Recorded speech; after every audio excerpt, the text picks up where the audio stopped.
bem-vindos. Você está no podcast Rumo e hoje a gente tem dois convidados especiais que atuam em mercados muito diferentes, mas que, como sempre, têm as pessoas, os clientes, as histórias de vida, que são coisas em comum, né? Que são o motivo da gente estar no processo de gestão de vendas, e você que gosta desse tema e acompanha a gente vai poder caminhar conosco aqui. Então, quero apresentar o Roberto Leoncini.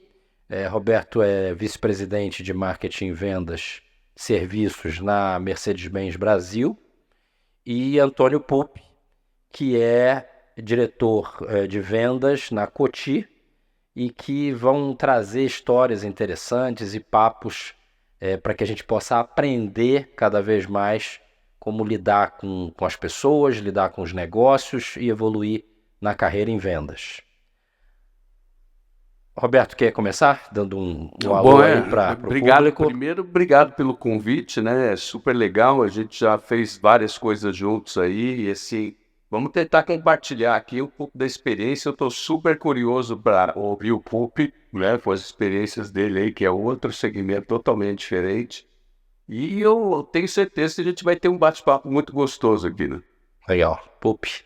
Legal, Marcelo. Também agradeço, Roberto, aqui, você, por criar essa grade de conhecimento que a gente vai gerando aqui, né? Acho que cada um trazendo um pouquinho e poder compartilhar isso com todo mundo, né? Que eu acho que o processo de aprendizado, esse é o verdadeiro processo de aprendizado, né? Não é aquele que você lê num livro, mas esse de compartilhar experiências, que é isso que a gente está fazendo aqui, onde a gente mexe no coração ou toca, né? De forma muito sensível, né? O conhecimento e trazer experiências, um pouco dessa prova social, né? Que a gente quer compartilhar um pouco para todo mundo e que saibam que a vida não foi fácil, né, Roberto? Esse é o ponto. Nunca é, né? Legal, legal. Bom, vamos lá. Eu quero começar perguntando para o Roberto como é que ele começou essa jornada em vendas, né? Como é que foi a tua vivência?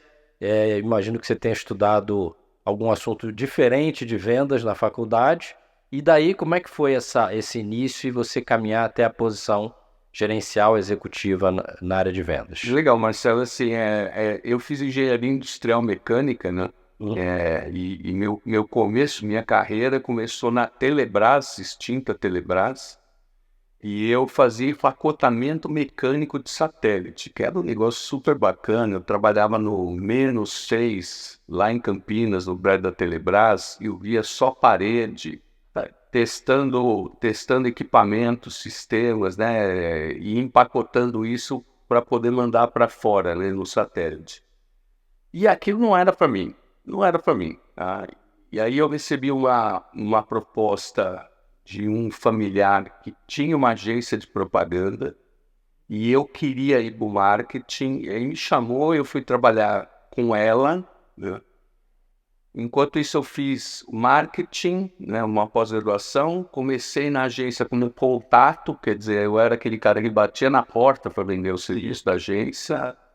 E aí eu trabalhei nisso, sei lá, 1 ano e meio, 2 anos, e apareceu essa oportunidade de entrar na indústria de veículos comerciais, né? Na Scania, que é uma empresa sueca, eles estavam mudando a estrutura de vendas, eles queriam engenheiros para ser uma venda mais consultiva, e aí eu entrei nesse mundo de vendas e saí aí, me deram uma região super legal quando eu entrei, né? Me deram Rondônia, Roraima, Acre, Conheço. Amazônia. Eu já cuidei dessa região, Então, Pará, Fortaleza, e eu adorava, eu era curioso, gostava de viajar, eu era jovem, né? E aí eu fui e tô nisso até agora, né? Tô nessa coisa de veículos comerciais há, sei lá, 34 anos. Fantástico, fantástico. Pupi, conta a tua jornada aí, como é que foi a tua entrada em vendas? A minha jornada foi a jornada do herói, Marcelo. Primeiro, antes da gente chegar aqui, até fiz uma brincadeira com o Roberto que eu sou filho de colono, né? Então, assim, nada foi muito fácil, né? Então, filho de pai bancário, né? Do interior do Paraná. Então, a minha carreira não foi nada planejada, tá, Marcelo? Planejada no sentido cartesiano, de colocar, de estar lá no gestão à vista. Quero chegar aqui. Mas por um outro lado, eu tive que ser muito melhor do que os meus pares na minha carreira profissional, mas não no sentido de ser carreirista, de estar na posição tal, mas no sentido de estar entre os melhores, né? Ou sempre estar performando em alta performance. Eu sou um cara que gosto muito de esportes de combate, né? Então, adoro luta, adoro essas coisas. Não pelo fato da agressividade, mas pelo fato do treino, de ter que saber de tudo ao mesmo tempo. Não basta você ser técnico específico numa arte só, né? O MMA exige que você seja bom em vários, né? Em várias modalidades ao mesmo tempo. E isso eu acho que é um pouco do resumo, né? Estive inserido num nicho social que não fazia a menor chance de estar onde estou, por isso que eu falo que não foi planejado, mas exigiu muito trabalho, né? Treino duro, eu falo, treino duro, luta fácil, né? Então, às vezes me exigia 8 horas de trabalho aí que exige a CLT, não estou falando aqui que todos vão fazer dessa parte, mas eu chegava a trabalhar 16, 17 horas por dia para estar rodando em alta performance, né? Para ser melhor do que os outros. Meu currículo não era o melhor, eu não era o mais bonito, né? Eu não era o mais cheiroso, mas eu rodava em alta performance. Por quê? Porque eu sempre estava procurando conhecimento, né? E depois de um certo momento na minha vida, entendendo como eu entrei nesse ambiente de vendas, né? Eu fui entender que vendas é relação, né? É uma ciência social. Se a gente não entender, existe planejamento, existe toda a parte matemática, mas se você não conectar o comprador, o vendedor, o ecossistema, você não vende, né? Não basta simplesmente ter preço, basta ter empatia, basta ter conexão, né? E aí agregar no seu sobrenome o CNPJ, um CNPJ que traga tecnologia, qualidade, plano de negócio de longo prazo, etc. Então, de novo, eu aprendi isso desculpa o termo, na pancada, na força, assim, nada foi fácil e depois de muito tempo eu fui entender que eu sou um autêntico imperfeito, que eu tenho debilidades e entender de quais foram as minhas fraquezas que se tornaram as fortalezas, que eu acho que foi um pouco disso, de eu não ter o melhor currículo, não ter estudado fora, né, de ter me desenvolvido, né, essa habilidade social da articulação muito forte, onde eu pude transitar internamente e externamente de forma muito democrática. Mas conta mais especificamente, você começou como? O que você fazia? Olha que louco, eu comecei numa área de atendimento, numa empresa de saúde, onde eu atendia 100% tudo que o plano negava caía na minha área. Poxa, que delícia, hein?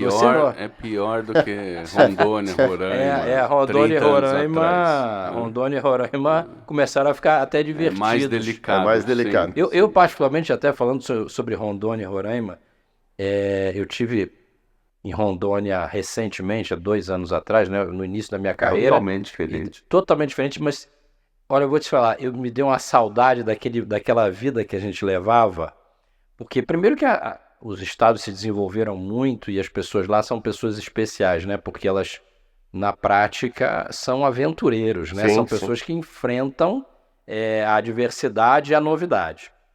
O segundo ponto é de que quando você está lá, você tem uma visão, né? De ter que resolver tudo por si mesmo, uma autonomia. Então, quando você me fala, né, puxa, eu tenho que resolver problema de negação de plano de saúde, né, então agora a gente ficou mais interessante, a gente começou a carreira, foi se divertindo e se aventurando com gente legal, né? E olha que louco, Marcelo, o ponto pra mim, imagina estar numa área que você só pega problemas, né, e problemas de saúde, ainda que é pior ainda, né, você Super dar delicado, super né? delicado, então, e aí começa na minha carreira profissional já um exercício de empatia, né? De empatia, de saber dizer não, né? Do porquê daquele não. Muitas vezes até em situações difíceis.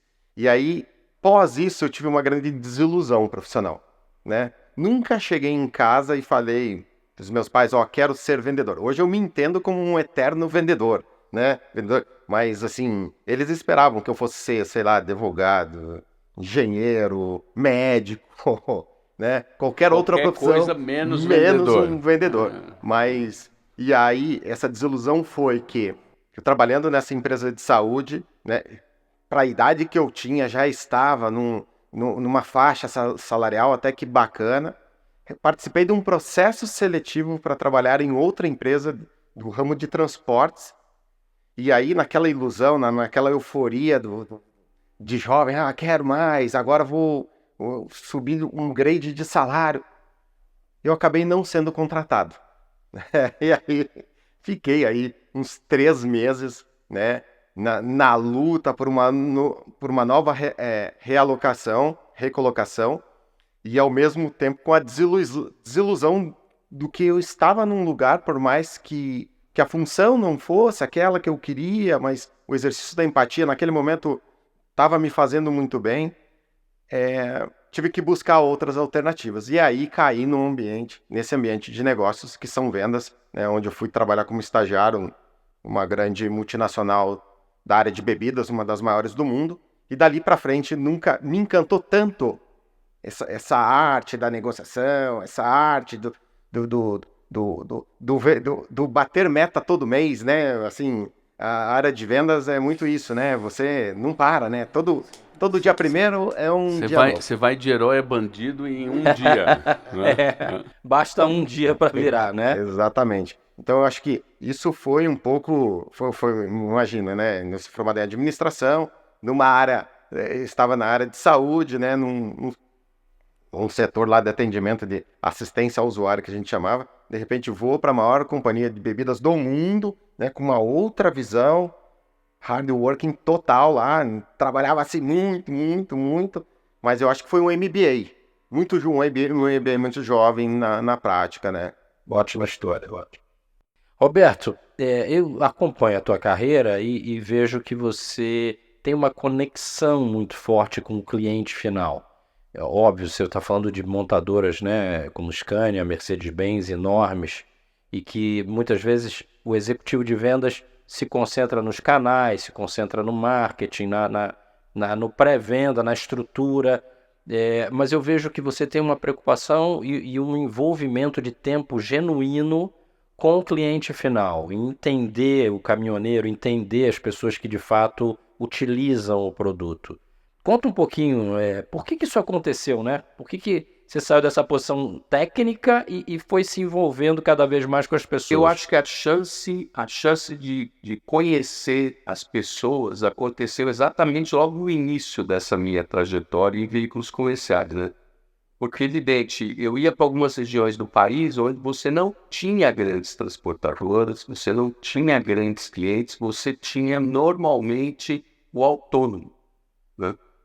E o autônomo é uma pessoa que está lá exercendo a sua atividade, tem as suas demandas e etc. Então eu conversava ao mesmo tempo empreendedor, motorista, né? Então isso desde o começo eu tenho um enorme respeito por motorista de caminhão, né? Eu tenho a preocupação, a gente tem uma preocupação, porque é uma classe bastante sofrida, bastante gente ignora, mas assim, você abre a geladeira, sua geladeira está cheia, foi porque o motorista saiu de algum lugar com alguma coisa que você foi lá e comprou e você abasteceu sua geladeira. E isso vale para tudo aqui no Brasil, que a logística é basicamente rodoviária, né?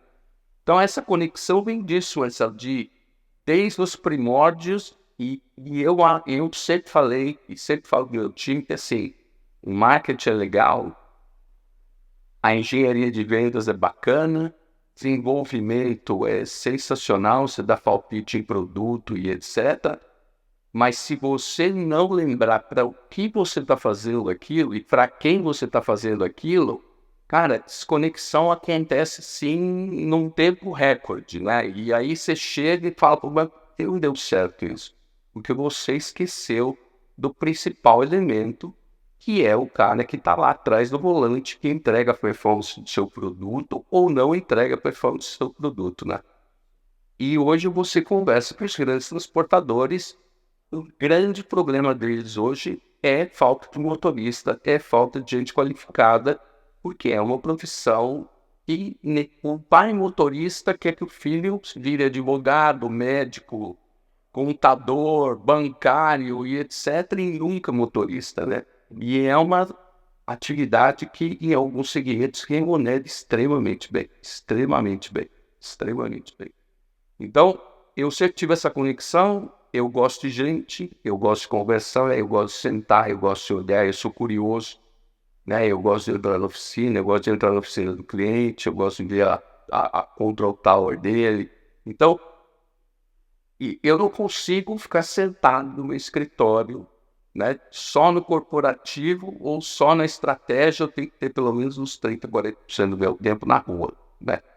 Olhando o que acontece. É uma coisa que eu acredito, né? Que toda a energia que a gente coloca numa atividade, ela vem de alguma conexão emocional com propósito ligado a pessoas, a outra pessoa. E uma coisa que eu aprendi na minha jornada, e aí eu vou fazer uma pergunta depois para você, é de que não existe essa coisa também da conexão com os motoristas. O que existe olha, teve um motorista que eu tive um contato, teve um outro motorista, uma família que eu tive um contato especificamente, eu percebi a importância da minha jornada na vida daquelas pessoas. Então, esse vínculo individual é, de fato, aquilo que move a gente, né? Para a gente se superar e se tornar melhor no que a gente está fazendo como gestor. Então, não ter vergonha dessa coisa puxa, eu estou vendo a minha carreira, o corporativo, não como se isso fosse uma coisa impessoal, mas olhar para um cliente, dois clientes, uma família e depositar, olha, o que eu preciso fazer para influenciar aquela pessoa? Quando a gente faz isso individualmente, a energia dentro da gente é mais do que se a gente estivesse fazendo para 1 milhão de pessoas. Isso é muito claro, né? Tanto que agora que a gente virou uma empresa listada e nós tivemos que reconstruir o propósito da empresa. E o propósito da empresa globalmente a gente trabalha para quê? Para todos que movem o mundo. Porque aí você dá um sentido para quem está lá fazendo qualquer atividade. Só estou fazendo essa atividade por quê? Porque tem uma conexão com alguma coisa que a gente vai entregar para quem está movendo o mundo, ou movendo passageiro, ou movendo carga, fazendo alguma coisa assim. Você tem que ter essa conexão, senão vira business como outro qualquer, né? Quando eu entrei no EC e eu perguntava o que eu tinha, são 600 pessoas, hoje são um pouco menos, quem é o nosso cliente? E era unânime eles falarem que o nosso cliente era o concessionário. E eu falei, gente, não é o concessionário. O concessionário é parte da cadeia, está dentro do nosso ecossistema, é a nossa cara lá na frente, mas o cliente é o João, o Antônio, o José, motorista, ou o seu Henrique, o seu Manuel, dono da transportadora, o dono da empresa de ônibus. Esse é o cliente.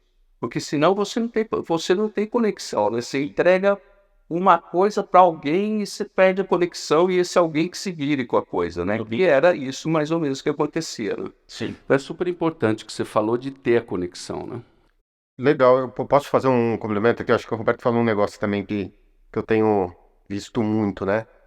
A gente esquece, né? Ou nessas perguntas, quem é o cliente, né? Não é o consumidor final só, é todo o ecossistema, né? Então, engajar todo esse ecossistema e fazer com que a companhia internamente entenda que não é só o consumidor lá que compra, mas é a transportadora, porque a gente também tem o transporte, assim como você falou. O inbound e o outbound. Exatamente. E essa cadeia inteira é uma cadeia que tem que estar conectada com esse propósito. Então, no meu caso, né, é o consumidor final, é o varejo. Né? Quando eu falo o varejo, eu permeio por vários ambientes de varejo, né?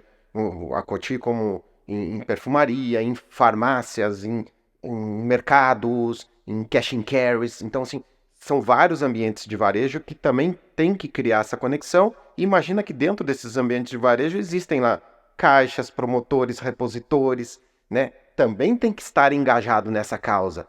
Fora isso, o transportador que leva todo dia ali. Então, olhar para dentro, ter o olhar para dentro, né, da tua cadeia de produção até chegar a caixa pronta ao pallet e depois olhar a cadeia do pallet para fora, que eu falo, né, do nosso CD até a chegada lá na ponta do consumidor, né, até que esse produto esteja lá na casa do consumidor por si só, né. Então, não basta olhar só o consumidor, né. Eu acho que tem que olhar Essa inspiração, né? Quer dizer, o objetivo é a história de um consumidor, de 2, de 10 consumidores, mas mobilizar a cadeia inteira para ver a mesma história e servir ao mesmo propósito, né? Interessante. Eu queria aproveitar e perguntar para você, eu percebo que na tua jornada, a questão da qualidade, da entrega, da competitividade é uma coisa importante para você e a gente consegue perceber isso na tua jornada. Mas eu queria entender, você contar para a gente a história que definiu essa tua paixão pela qualidade, essa tua paixão pela performance, né? Da onde veio isso? Foi teu pai, foi tua mãe, foi a escola, foi uma namorada? Como é que essa coisa nasceu, né? Porque a gente não nasce com isso. A gente nasce, enfim, aceitando o que tem. Mas essa briga, essa busca nasceu de algum ponto específico na tua jornada. Sim. Você pode contar pra gente? Posso, assim, eu acho que um pouco foi o fato de novo, trabalhar na maior companhia de bebidas do mundo, lá é um ambiente extremamente competitivo, né? Ainda mais no período que eu atuei por lá. Então, de novo, eu não era o melhor. Eu não era o cabeça de chave. Mas eu precisava estar rodando entre os top 5, top 6, né? Que era o fato de ser lembrado, né? Ele foi muito estratégico, né? Então, e é isso por diversas áreas. Daí não era só o fato da performance no resultado, era na performance lateral, para cima, para baixo, né? Então, porque eu tinha que conviver com caras muito bons, com caras no meu nível e com caras abaixo. E ao mesmo tempo articular para que isso tudo, sem soberba, né, de forma igualitária, aprendendo nesses 3 níveis, né? Então acho que esse ambiente me tornou o que eu sou hoje. Por isso que eu falo, foi um grande MBA, né? Me ensinou muita coisa. Por um outro lado, no momento que eu decidi tomar um outro rumo na minha carreira, eu tive que entrar numa sala de descompressão, né? Entender que... Eu fico imaginando quem estava na sala contigo, né? Porque, quem estava na sala contigo deve ter sofrido um pouco, né? Mas eu acho, mas você vê como a minha carreira foi muito altos e baixos, no sentido e eu falo, né, que assim, o jovem do século XXI, ele tem que... Ele não vai ter que saber ler, ele vai ter que saber aprender, desaprender e reaprender, que eu acho que isso foi a minha grande sacada rápido, né? Enquanto naquele tempo ainda a internet não era tão rápida como é hoje, né? Velocidade da informação, então tipo, a capacidade de sacar isso, fala, agora tá na hora de eu mudar, porque a fórmula que me trouxe até aqui não é o que vai me levar até lá. Então eu tenho que pegar tudo que eu aprendi aqui de melhor, customizar num novo ambiente. Imagina, eu saí da maior companhia de bebidas do mundo e fui para a maior companhia de alimentos do mundo. Eu cheguei lá achando que eu sabia de tudo. Nossa, eu sou muito bom, eu entendo. Já testei os melhores planos. E aí foi um pouco de frustração que as pessoas lá não entendiam o que eu estava falando. E não tem nada de errado, isso estava certo. Porque ao mesmo tempo elas estavam me exercitando a olhar o mundo dos negócios de alimentos de uma outra forma, num outro formato, né? Então, de novo, eu acho que essa adaptação, esse reaprender, né, eu desaprender algumas coisas, foi o que, me levou para outro patamar, muito rápido, né? De aprendizado e de aplicação, de planos, etc. Bacana. Então a gente já sabe de onde vem, né? Dessa escola aí, né, conhecida. Roberto, e agora eu queria que você contasse uma história pra gente, provavelmente vai ser dessa época aí, nossa, no norte, né? Eu tava lembrando de uma história minha. Se você pode contar uma história tua de pessoa com quem você conviveu, um motorista que você encontrou e você aprendeu com ele como era a vida dele, como é que é a vida, como ela é, e a dificuldade da distância da família, enfim, como é que é a vida desse cidadão, como é que isso te impactou, né, para construir a tua carreira? Tem N, né? Assim, e ainda mais naquela época, porque aquela época era uma época onde tinha muita extração de madeira, né? E então o caminhão entrava para dentro da floresta, ficava 15, 20 dias atolado, né? E Marcelo, assim, as coisas se repetem, né? Porque, assim, eu não tenho o seu João que mudou minha vida, mas eu tenho, assim, eu vi muita gente passando muita dificuldade dentro da boleia, né? E isso é incrível, mas acontecia até 6, 7 anos atrás. Por exemplo, BR-163, quem saía do Mato Grosso indo Pará e ficava lá no meio do nada por 10, 15 dias, porque não era asfaltado, atolava, e o cara tinha que ficar lá esperando vir o exército para tirar eles. E aí nós estamos falando de 2.000 caminhões atolados com soja esperando que tirasse um por um ou que o tempo melhorasse para secar e etc. Então, isso sempre me incomodou, né? Isso me incomodou e aí por isso essa obsessão de, gente, a gente tem que fazer uma coisa legal dentro da cabine, a gente tem que dar conforto e etc, etc. E outra coisa que sempre me incomodou também foi ver o caminhoneiro que ele saía, por exemplo, de uma fazenda, de um operador de trator e etc., e ia para o caminhão, e ele não recebia o treinamento adequado para fazer aquilo. E o cara ficava frustrado, o patrão ficava frustrado, todo mundo ficava frustrado. E pior, né?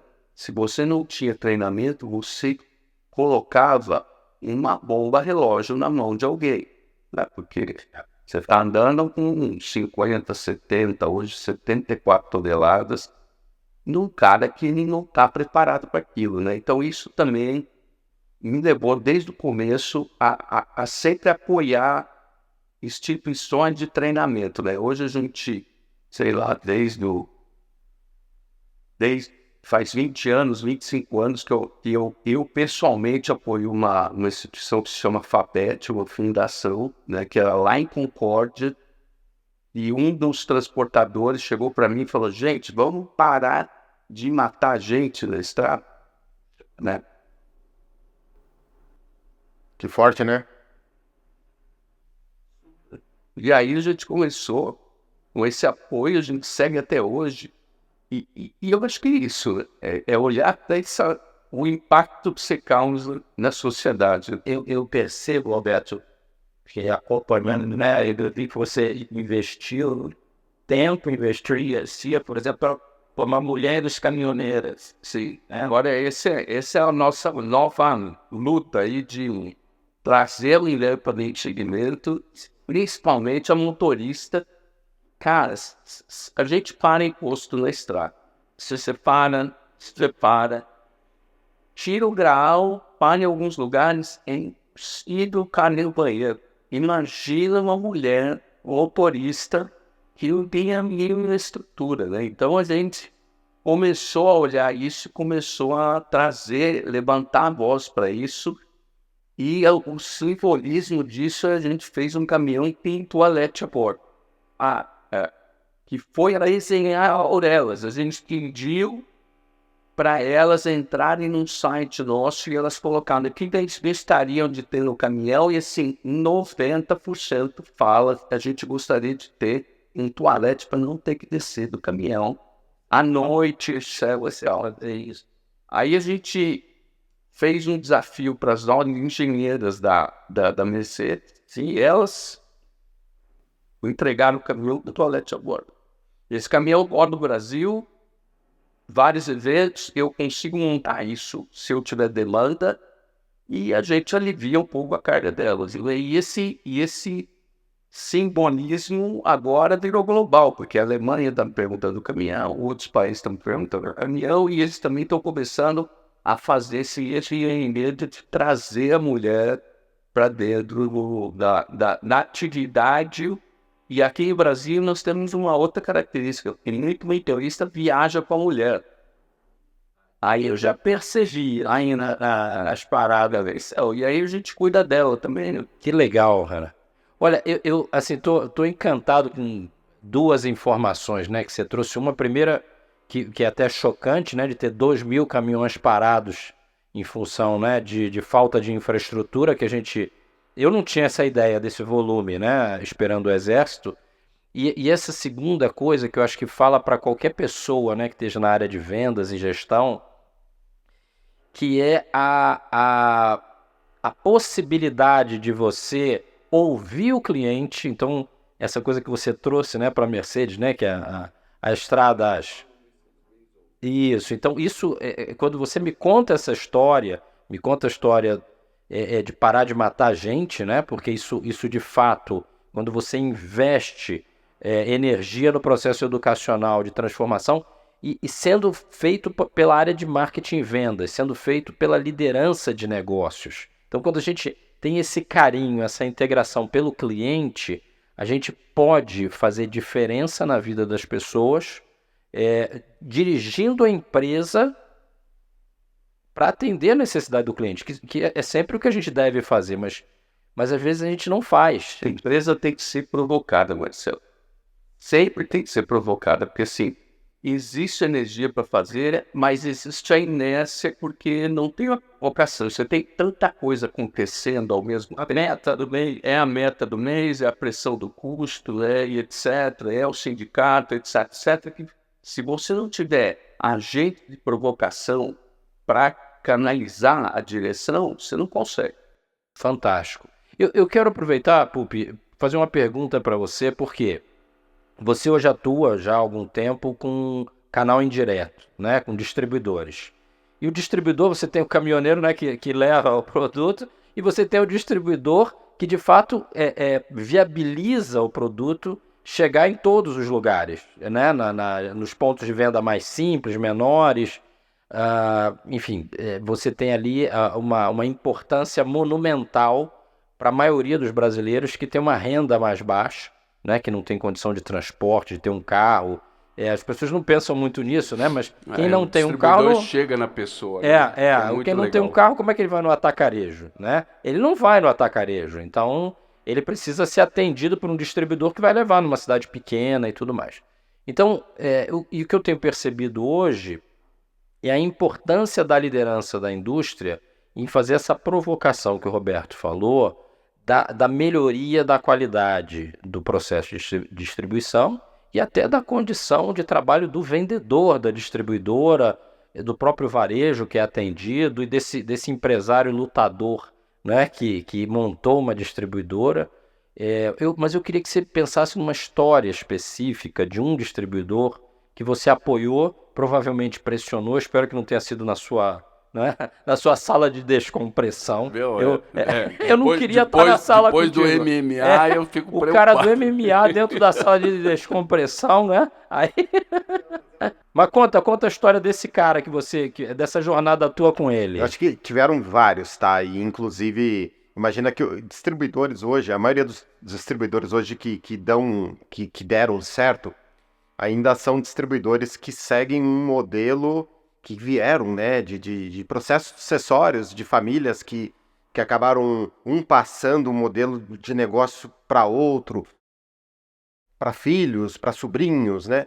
Muitos desestruturados, não se profissionalizando no sentido dessa reorganização e da modernização e da profissionalização da empresa como um todo, né? Onde a gente teve que apoiar muitas vezes de trazer esse profissionalismo, né? De mostrar o caminho, de trazer... A gente faz muito de todas as indústrias que eu passei, quando a gente fala de canal indireto, que é de chegar nesse pequeno varejo, né? Imagina aquele comércio, aquela mercearia onde o ganha-pão é vender aquilo, né? E não tem uma outra atividade. E a gente traz um programa de excelência, muitas vezes, voltado para essa profissionalização, né?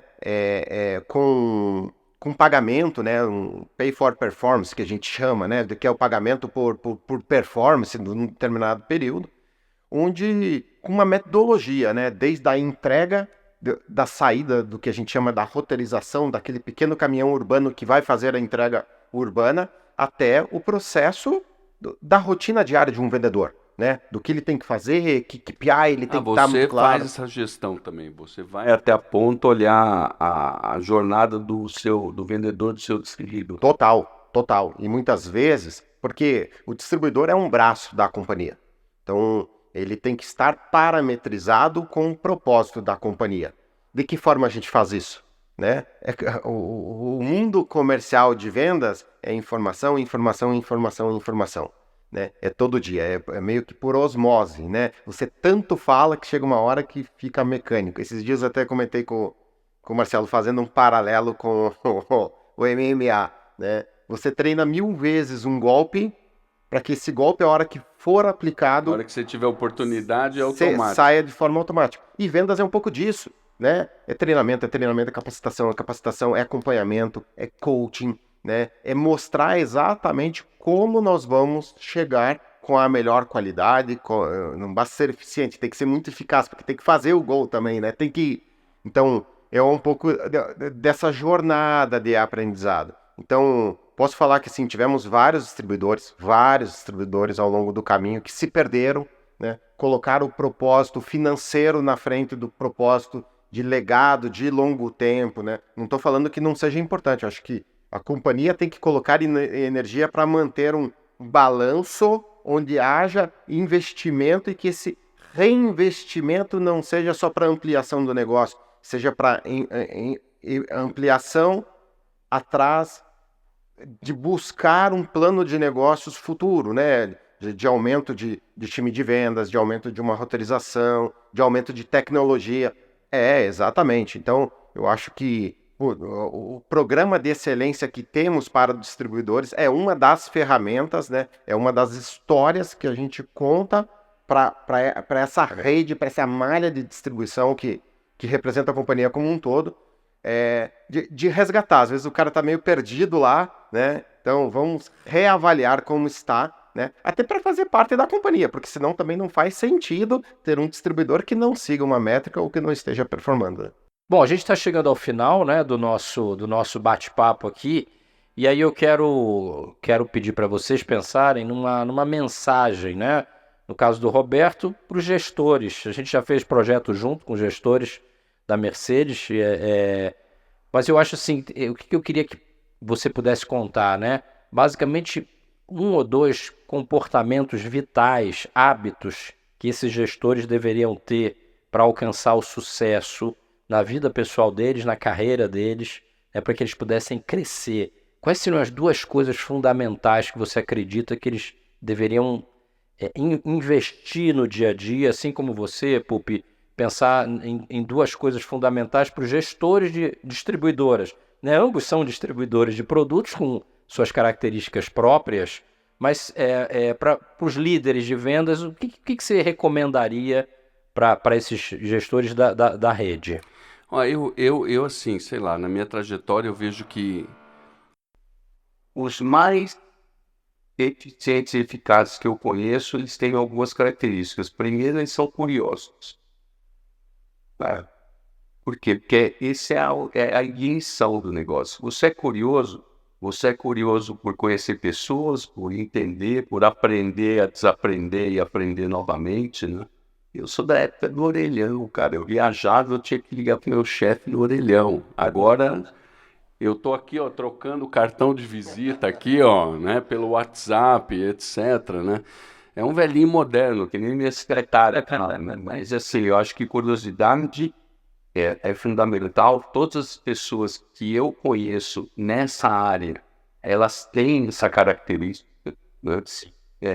E a outra é ter resiliência emocional, porque você em vendas não é inteligência emocional, é resiliência emocional, porque você vai enfrentar várias situações e você tem que manter, principalmente em gestor, manter um nível de energia muito alto, independente da situação, para você contaminar o meio ambiente ali que você está, né? Porque senão, se você não for resiliente, Assim, sua equipe olha para você, também já baixa a cabeça e vão embora para você resgatar. Depois você demora, você sabe muito bem disso, que é uma operação de guerra. Então, eu acho assim, se você tiver essas duas, se você treinar, né? Porque curiosidade, dá para treinar a curiosidade, né? Dá. Eu li recentemente um livro sobre curiosidade e dá sim. É um músculo. E resiliência você tem que olhar, pensar, meio copo cheio, meio copo vazio, sempre tentar olhar o meio copo cheio, aprender com o meio copo vazio, e isso você vai criando, né, uma capacidade de absorver e não distribuir a parte que não deve ser distribuída e que não te faça mal isso também, pessoalmente, né? Porque você também tem que ter essa habilidade, né? Não adianta você absorver e depois você vai se contaminando num certo ponto que depois quem vai precisar de ajuda é você, né? Então, eu acho que com essas duas coisas e um bom produto, evidente, né? vai muito bem, eu acho, vai muito bem. Legal. Pupi, o que você sugere para os gestores? Porque normalmente se fala muito dos vendedores, né? Mas os gestores têm esse peso emocional de enfrentar a guerra, né, mensalmente. O que você recomendaria? Olha, pegando um pouco o meu histórico, tá? E a minha vivência, Marcelo, para mim tem duas coisas que são indiscutíveis, assim, eu não dou brecha para discutir. Uma se chama disciplina e a outra se chama empatia, né? Então, e até pela minha própria experiência, assim, para mim, e o conselho que eu dou para todos os meus líderes lá é que a única coisa que supera o talento chama-se persistência, né? Persistência é a disciplina, é esse músculo que você colocou aí, né? Ser exercitado da curiosidade que o Roberto trouxe, né? Eu tenho dentro da minha rotina 1 horinha por dia lá que eu vou, meia hora, 10 minutos que eu vou exercitar esse músculo da curiosidade, né? Que assunto, o que eu vou ver, sabe? Então, esses 10 minutos é o exercício físico, para quem precisa tanto fazer, né? Então, você começa fazendo 10 minutos, vai para 15, vai para 20, até que isso se torna um hábito, né? Uma rotina repetida por mais de 30 dias torna-se um hábito. Então, eu acho que disciplina para mim é um pouco disso, né? Então, de tornar isso constante. E aí eu tenho para quem é profissional de vendas, né? Eu tenho um dizer também que eu trago muito forte aqui. Me mostre um vendedor que estudou tanto quanto um médico, que eu te mostro um homem rico. É fato. Ambiente de vendas é isso, né? Um cara que se dedica... Lembra que eu falei para vocês dos treinos, né? Um cara que foi curioso, treinou, né? Tá se lá. destaca, né? Lógico. É algo natural.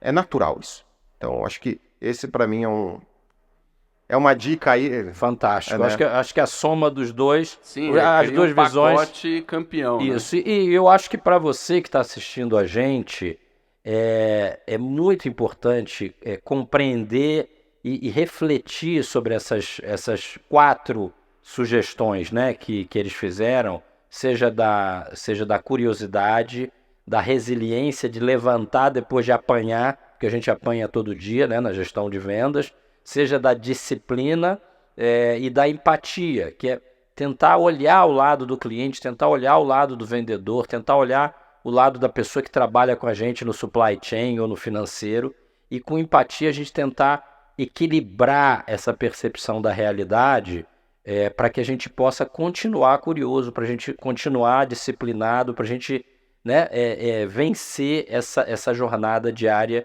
que cabe a nós, né, manter essa empresa funcionando como locomotiva que somos, né, que puxa todos os outros vagões aí na empresa que você atua, tá? Bom, quero agradecer vocês dois aí pelo papo ótimo que a gente teve. E, enfim, vamos continuar conversando em outras oportunidades. Legal, foi ótimo, foi um prazer, foi muito interessante aí. Vou levar bastante coisa que falou aí. Bacana, Marcelo, estou à disposição aí. Legal. Marcelo, também queria agradecer aí. Meu, não é sempre que a gente está do lado do cara da Mercedes-Benz. É um privilégio, né? Assim, eu acho que o mundo proporciona esses momentos, né? E isso nós estamos fazendo aqui um pouco de exercitar a empatia, né? de se colocar em situações. Não é fácil vir falar aqui também, né? Então, situações que tiram um pouco da gente da zona de conforto e não deixa de ser um treino, né? Então, estamos treinando aqui. Vou pensar no MMA agora. Pronto, pensa numa zona de descompressão. É que assim, eu tô na fase do gelol já. Eu não sei se vai dar certo o MMA, mas vamos pensar. Legal. E para você que assistiu a gente, eu agradeço a sua atenção e que a gente continue juntos em outros episódios aqui do podcast da Rumo. Obrigado.